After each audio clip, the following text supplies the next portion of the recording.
Transfer process. हम लोग technology transfer process के ग्रैन्युलरिटी के बारे में आज डिस्कस करेंगे। और दोस्तों, अगर आप लोग चैनल पर नए हैं और अभी तक आपने चैनल को सब्सक्राइब नहीं किया है तो जल्द से जल्द चैनल को सब्सक्राइब जरूर करें।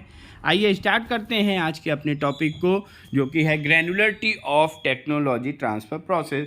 तो टॉपिक को स्टार्ट करने के पहले हम पहले समझ लेते हैं कि ग्रैन्युलरिटी क्या होती है। ग्रैन्युलरिटी मीन्स होता है कि level of detail in set of data. Means कि किसी भी हम जिस भी चीज़ के रिगार्डिंग बात कर रहे हैं, जिस भी थिंग के रिगार्डिंग हम उसकी ग्रैन्युलरिटी की बात कर रहे हैं, तो वहाँ पे ग्रैन्युलरिटी मीन्स है कि जैसे यहाँ पे हम टेक्नोलॉजी ट्रांसफ़र प्रोसेस की बात कर रहे हैं, तो टेक्नोलॉजी ट्रांसफ़र में किस लेवल के डिटेल्स को एक सेट ऑफ डाटा मीन्स एक डॉक्यूमेंटेड रिपोर्ट दी जाएगी, तो किस लेवल की डिटेल हम शेयर करेंगे इन टेक्नोलॉजी ट्रांसफ़र प्रोसेस, इसी को हम कहते हैं ग्रैन्युलरिटी ऑफ टेक्नोलॉजी ट्रांसफ़र प्रोसेस। तो आज हम लोग बात करेंगे जो टेक्नोलॉजी ट्रांसफ़र प्रोसेस में जिनकी ग्रैन्युलरिटी के बारे में बात करेंगे, उसमें हम देखेंगे एपीआई यानी एक्टिव फार्मास्यूटिकल इंग्रेडिएंट्स के बारे में बात करेंगे, एक्सीपिएंट्स की ग्रैन्युलरिटी देखेंगे, एंड उसके साथ साथ फिनिश प्रोडक्ट की ग्रैन्युलरिटी के बारे में बात करेंगे। मीन्स कि टेक्नोलॉजी ट्रांसफ़र प्रोसेस में एपीआई से रिगार्डिंग कौन कौन से डाटा हमें ट्रांसफ़र करने पड़ते हैं from the sending unit to receiving unit, कौन से डाटा एक्सीपिएंट से related, and what are the data related to the finish product हमें सेंडिंग यूनिट से रिसीविंग यूनिट में ट्रांसफ़र करना पड़ता है, इसकी स्टडी हम करेंगे। तो आइए सबसे पहले स्टार्ट करते हैं एपीआई के बारे में, जो कि हमारा ड्रग प्रोडक्ट है और जिसे हम एक्टिव फार्मास्यूटिकल इंग्रेडिएंट के नाम से भी जानते हैं। तो एक्टिव फार्मास्यूटिकल इंग्रेडिएंट के में हमें जो टेक्नोलॉजी ट्रांसफ़र में जो हमें ग्रैन्युलरिटी या जो डिटेल देनी पड़ती है वो है the complete API master file, drug master file जिसे हम DMF भी कहते हैं, and relevant auxiliary information of API which are important for the manufacturing process should be provided by the SCU to RU। Means manufacturing process से related जो भी informations होंगी, जो API से जुड़ी हुई जो भी इंफॉर्मेशंस होंगी जो हमारी मैन्युफैक्चरिंग प्रोसेस को अफेक्ट कर सकते हैं, वो सभी इंफॉर्मेशंस को सेंडिंग यूनिट जो कि टेक्नोलॉजी को ट्रांसफ़र कर रहे हैं वो रिसीविंग यूनिट को प्रोवाइड कराएगी, जिसमें वहाँ पे उसे API मास्टर फाइल कह लें या हम ड्रग मास्टर फाइल, मीन्स जो भी हमारा ड्रग प्रोडक्ट है, जो हमारा एक्टिव फार्मास्यूटिकल इंग्रेडिएंट है, उसकी मास्टर फाइल प्रोवाइड कराएंगे। मास्टर फाइल मीन्स कि उस पर्टिकुलर केमिकल के रिगार्डिंग उसमें सभी जानकारियां उपलब्ध होंगी। अब यहाँ हम पॉइंट वाइज देख लेते हैं कुछ इम्पॉर्टेंट इन्फॉर्मेशंस के बारे में जिसको हमें शेयर करना पड़ता है from the sending unit to receiving unit में। तो सबसे पहला जो पॉइंट है detail of API manufacturers and supplier. ये बहुत ही इम्पॉर्टेंट पॉइंट है कि जब हम किसी भी टेक्नोलॉजी का ट्रांसफ़र करते हैं तो वहाँ पे सेंडिंग यूनिट ने जो API का यूज़ किया है उस API को किस मैन्युफैक्चरर से और किस सप्लायर से लिया है, इसकी भी डिटेल प्रोवाइड करानी पड़ती है रिसीविंग यूनिट को। इस डिटेल को प्रोवाइड कराने के पीछे रीज़न ये है कि अगर जो सप्लायर या मैन्युफैक्चरर की डिटेल नहीं होगी रिसीविंग यूनिट के पास, तो हमें ये नहीं पता चलेगा कि किस कैटेगरी का हमारा किस ग्रेड का एक्सीपिएंट हम यूज़ कर रहे थे, और अगर हम वो API दूसरे सप्लायर से लेंगे तो हो सकता है कि हमारे ड्रग मोइटी की क्वालिटी वेरी कर जाए। तो इस वजह से मैन्युफैक्चरर और सप्लायर की डिटेल देना बहुत ज़रूरी है। Then the second information is detail scheme of synthesis, process outline, raw material and process control. जो हमारा एपीआई है उसकी सिंथेसिस के रिगार्डिंग हमें कंप्लीट इन्फॉर्मेशन देनी होगी। सिंथेसिस के रिगार्डिंग का मतलब कि कहाँ से उसे ऑब्टेन किया गया है, किस सोर्स से ऑब्टेन किया गया है, या उसमें कुछ इंटरमीडिएरी प्रोडक्ट्स इन्वॉल्व हैं। जैसा कि आप थर्ड ऑप्शन देखिए, थर्ड में है detail of intermediate product. Means उस हमारा जो एपीआई है उस एपीआई के फॉर्मुलेशन में अगर कोई इंटरमीडिएरी प्रोडक्ट भी इन्वॉल्व है तो उसकी भी डिटेल प्रोवाइड करनी होती है। क्यों? क्योंकि सिंथेसिस से हमें पता चलता है कि हमारे एपीआई का नेचर कैसा है, उसकी फिजिकल केमिकल प्रॉपर्टीज़ को भी हम पता कर सकते हैं, उसके नेचर को पता कर सकते हैं। और उस एपीआई को से किसी भी डोजेस फॉर्म की मैन्युफैक्चरिंग के दौरान एपीआई के रिगार्डिंग अगर कुछ प्रोसेस कंट्रोल्स हैं, कुछ कंट्रोल फीचर्स हैं जहां पे हमें स्पेशल अटेंशन देनी है, तो that should also describe in the technology transfer. Then next है आपका complete information of API for formulation process. API के फॉर्मुलेशन प्रोसेस के रिगार्डिंग कंप्लीट इंफॉर्मेशन होनी चाहिए।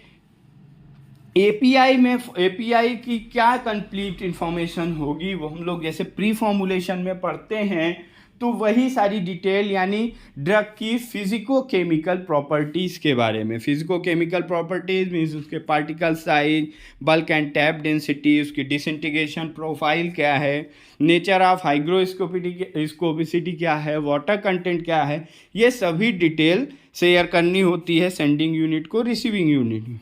देन लॉस ऑफ ड्राइंग में हम चेक करते हैं मॉइस्चर कंटेंट को, एंड लॉस ऑफ ड्राइंग से ही हम डिटरमाइन करते हैं कि हमारा जो भी केमिकल है, जो ड्रग प्रोडक्ट है, उसकी वोलाटिलिटी को पता करते हैं कि वोलाटाइल का नेचर क्या है उसका। देन लिमिट ऑफ इम्प्योरिटीज़ भी चेक करना बहुत ज़रूरी होता है। आप सब जानते हैं कि जो लिमिट ऑफ इम्प्योरिटीज़ होती है वो नॉट मोर देन 0.1%, मीन्स 0.1% से ज़्यादा इम्प्योरिटीज़ नहीं होनी चाहिए, अदरवाइज हमारे प्रोडक्ट के, हमारे जो भी केमिकल है उसके डिग्रेडेशन के चांसेस बहुत ज़्यादा होते हैं। Then microbiological factors, environmental factors, microbiological factors को कि क्या माइक्रोबायोलॉजिकल फैक्टर्स हैं, किस तरीके माइक्रोबायोलॉजिकल कंटामिनेशन के चांसेस क्या हैं, एंड इन्वायरमेंटल फैक्टर मतलब कैसे स्टोर करना है, ओपन कंटेनर में रखना है, कि इन्वायरमेंटल फैक्टर्स कैसे अफेक्ट क्या ऐसे इन्वायरमेंटल फैक्टर्स हैं जो कि हमारे ड्रग प्रोडक्ट को अफेक्ट कर सकते हैं, उसको भी सेंडिंग यूनिट रिसीविंग यूनिट को डिस्क्राइब करेगा। And also pharmacopoeial standard with method of determination. Pharmacopoeia में उस ड्रग प्रोडक्ट के रिगार्डिंग जो स्टैंडर्ड्स प्रोवाइड किए गए हैं उसके मेथड ऑफ डिटर्मिनेशन के साथ टेक्नोलॉजी ट्रांसफ़र में सेंडिंग यूनिट उसकी डिटेल इंफॉर्मेशन प्रोवाइड कराएगा। Then stability studies of API and storage and handling guidance. तो ये कुछ इंपॉर्टेंट इंफॉर्मेशन हैं जो एपीआई के regarding means active pharmaceutical ingredient के regarding sending unit receiving unit को प्रोवाइड कराएगा। अब हम बात करते हैं एक्सीपिएंट की। तो एक्सीपिएंट में भी एक्सीपिएंट से रिलेटेड सभी जानकारियाँ मीन्स सबसे पहला वही कि ये हमारा एपीआई एक्सीपिएंट दोनों केमिकल ही हैं, तो इसके एक्सीपिएंट्स के भी मैन्युफैक्चरर एंड सप्लायर की detail. Then category of excipient, किस कैटेगरी का एक्सीपिएंट है, कैटेगरी को हम अलग अलग बेसिस पे कैटेगरी उसको क्लासीफाई कर सकते हैं। जैसे कि उसके सोर्स के बेसिस पे अगर हम उसे क्लासीफाई करना चाहें तो नेचुरल है, केमिकल, सेमी सिंथेटिक है या सिंथेटिक है, और अगर उसके फंक्शन के बेसिस पे हम उसे क्लासीफाई करते हैं तो मतलब कि हमारा ड्रग बाइंडर है, लुब्रिकेंट है, ग्लाइडेंट है, किस नेचर का है। तो ग्रेड भी डिफाइन होना चाहिए, कैटेगरी डिफाइन होनी चाहिए, एंड डोजेस फॉर्म, अगर उस एक्सीपिएंट के कुछ डोजेस फॉर्म अवेलेबल हैं देन उसकी भी डिटेल हो। Description and solubility nature of that excipient. अब अलग अलग डोजेस फॉर्म के हम एक्सीपिएंट्स की डिटेल के बारे में देख लेते हैं। फॉर ट्रांसडर्मल डोजेस फॉर्म, अगर कोई हमारा ट्रांसडर्मल डोजेस फॉर्म है then lipophilicity and partition coefficient important parameter है जिसकी डिटेल सेंडिंग यूनिट को रिसीविंग यूनिट को प्रोवाइड करानी पड़ेगी ड्यूरिंग टेक्नोलॉजी ट्रांसफ़र प्रोसेस, क्योंकि ट्रांसडर्मल में उसकी लिपोफिलिसिटी और पार्टीशन कॉफिशिएंट इम्पॉर्टेंट पैरामीटर है जिससे कि उसका एब्जॉर्प्शन अफेक्टेड होता है। Then particle size and distribution, specific gravity, water content and loss of drying, and for solid dosage form bulk and tap density, compaction properties, for semi solid melting point, pH, viscosity, ये सभी यहाँ पे parameters आपको दिए गए हैं और इसकी पीडीएफ नोट्स भी आप डिस्क्रिप्शन बॉक्स से डाउनलोड कर सकते हैं। तो ये सारे पॉइंट्स हैं जिनकी detail study technology transfer process में प्रोवाइड करानी पड़ती है। देन लास्ट है हमारा about the finish product. The finish pharmaceutical product is final product that has completed all stage of production and manufacturing. आप सबको पता है फिनिश प्रोडक्ट का मतलब ये है कि फिनिश प्रोडक्ट हमारा वो फार्मास्यूटिकल प्रोडक्ट होता है जो प्रोडक्शन और मैन्युफैक्चरिंग के लास्ट स्टेज को क्रॉस कर चुका होता है। मींस प्रोडक्शन एंड मैन्युफैक्चरिंग से रिगार्डिंग सभी स्टेज उसमें कंप्लीट हो चुके होते हैं। तो फिनिश प्रोडक्ट के स्टोरेज कंडीशंस को किस स्पेसिफिक कंटेनर में स्टोर करना है, प्रॉपर लेबलिंग इज़ मैंडेटरी।